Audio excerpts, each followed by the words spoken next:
И Бог ме е изпратил да проповядвам на някой в църква пробуждане, да ти кажа, стига си се опитвал да разпознаваш при положение, че не можеш. Довери се на Господ.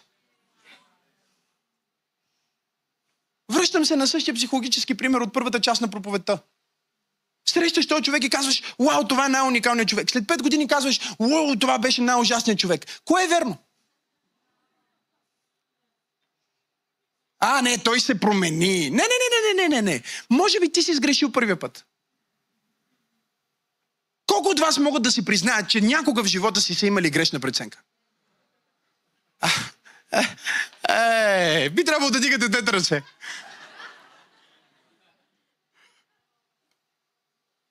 И пак ти имаш дързостта да седиш в тази проповед и да си мислиш, че сега си преценил правилно. Този път вече съм прав. Казал комарджията.